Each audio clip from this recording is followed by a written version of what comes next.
这是我在东京的第一个饮料，是一瓶奶茶。没什么特别，但就是好日本啊！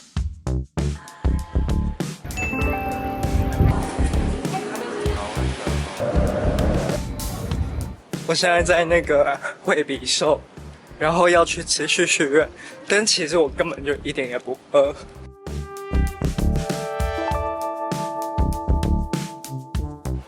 刚刚已经吃完那个旭旭苑了，非常好吃，可是就是阿密瓜口味的可比斯。怎么是阿密瓜啊？这边是惠比寿花园广场，我要到那个走到代官山去。听说这里有一个那个什么惠比寿的啤酒，对，可是我不能再喝酒了。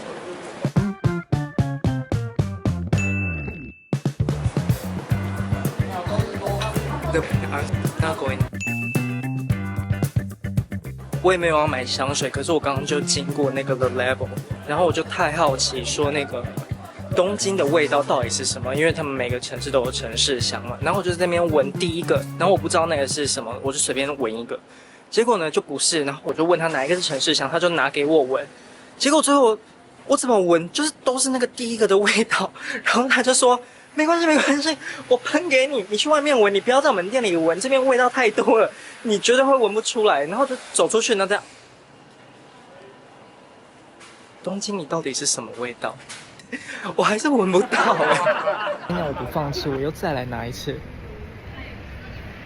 我闻出来了，有个木头味。原来东京你就是这个味道。真的我怎样都闻不到，然后我就走出来，走出来之后就微微的闻到，哦，是木头的味道，是木质调的味道。但是我就是想说，好，不行，我今天第一天，我要把那个想购物的欲望给它压下来。然后走之前呢，我就随便抓了两支在我手上，左右各喷一个。结果我本来都闻不到味道，过了半小时之后，就一直有一个回忆涌现，你知道，我的左手就飘出一个。我记忆中的味道，然后那就是我第一次喷香水的，就是有一个人他拿了好多香水，然后那个就是我第一个，就是我人生当中第一个香水的味道，普鲁斯特效应。我整个回到那个时候，我后来要找那个味道的时候，我都找不到，因为人家也不记得到底给我喷过什么东西，结果我现在找到了。然后我就决定，我要把它买下来，我要买一个什么，买一个回忆，买一个人生当中的某一个岁月，把它好好的留在这里。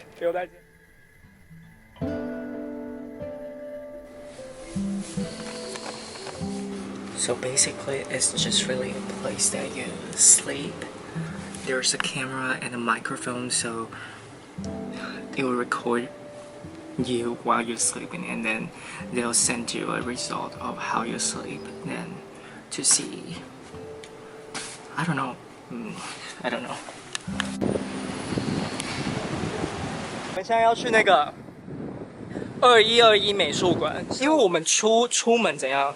哎，对，那种整个都是写拼行程 shopping 的。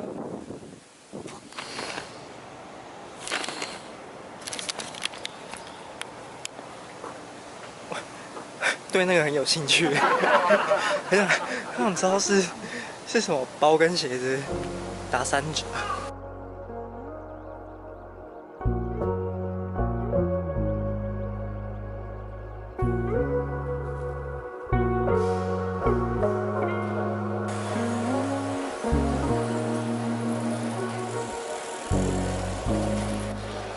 我现在人在涩谷的 Shibuya Sky 的14楼。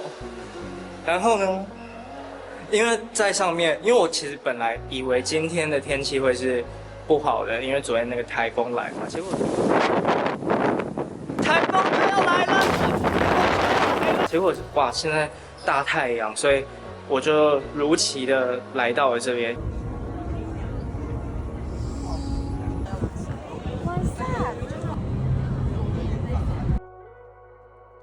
我们刚刚那个照片拍了1个多小时才拍到，不过那个光超漂亮，光的超漂亮的。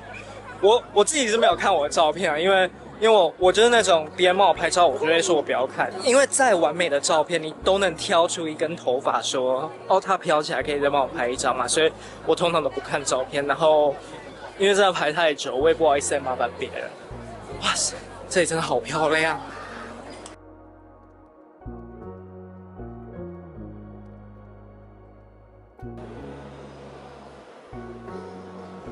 我这一次来东京，我第一次看到东京铁塔。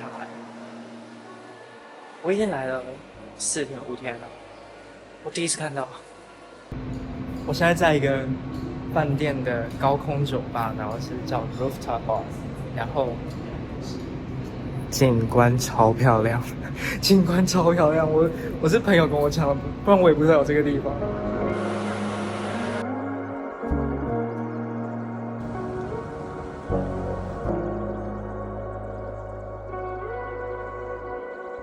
OK， 我希望我有买对，因为我只是看到别人在排，所以我就走进去，好像是一个松露盐面包。因为我走在路上，它松味好重，哇，好重哦！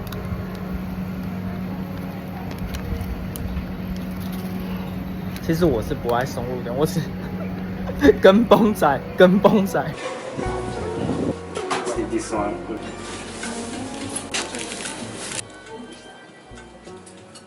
非常带劲的那个印度香料味，然后我点的是猪跟鸡，然后我为什么会特别选这家，是因为我小时候在日本吃过这个印度的饼，然后后来在台湾就再也吃不到一模一样味道，然后就这次特别就是找了一下有没有印度餐厅，所以才找到这一家，非常好吃。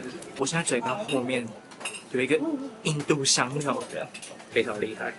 我现在人在三轩茶屋，然后我刚刚去了那个最新开的 Blue Bottle， 非常漂亮，但我没有喝，因为蓝瓶到处都是。来到三轩茶屋一定要喝的咖啡厅叫做 Opuscula， 然后因为我太好奇这个店名怎么念，然后我又不想要录影的时候很像一个念错人家名字的人，所以我就跟店员聊天，又聊起来。他跟我说他们是一个会到世界各地选咖啡豆进来的一间咖啡厅，然后它红到在三轩茶屋就有3家分店，另一家在涩谷。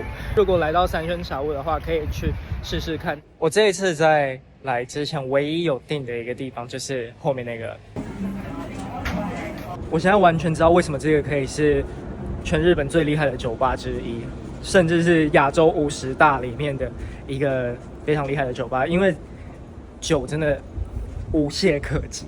就是我买只要喝一杯，可是因为这真的觉得哇好顺口，好好喝哦，就点了第2杯，一样非常好喝。详细的那个酒感我也不是什么专业的，所以就先省略不讲。我就问那个调酒师他最喜欢的东京的酒吧还有哪里，然后他就推荐我去一间叫 Bellwood， 然后也在涩谷，在他们这一间店附近，然后他说也是50大酒吧之一。我只能说好喝到不行。很特别的是，我旁边坐一个也是纽约来的一个女生，然后她的职业很特别，她是一个时尚预测师，应该是英文叫 fashion forecaster， 她是这样跟我讲的。她的工作就是预测2年后的时尚走向，就让那些牌子们知道说他们研究出来说接下来的那个风格趋势是什么。然后在跟他聊天的过程里面呢，反正他就知道我是从台湾来的嘛，我们就聊到一些韩国啊日本的时尚风格什么这些东西，聊一聊之后他说台湾其实也有一个特别属于台湾自己的一个风格，他说只是很多人没有发现这件事情。然后就说可是我们感觉好像是就是每个国家都汲取一点点。他说对，可是你们还是有一个属于你们自己台湾的时尚。我就想说哇塞，就是我很想知道是什么，可是因为我也不好意思继续问他，因为我们在聊天的过程里面之后，我就发现他有所保留。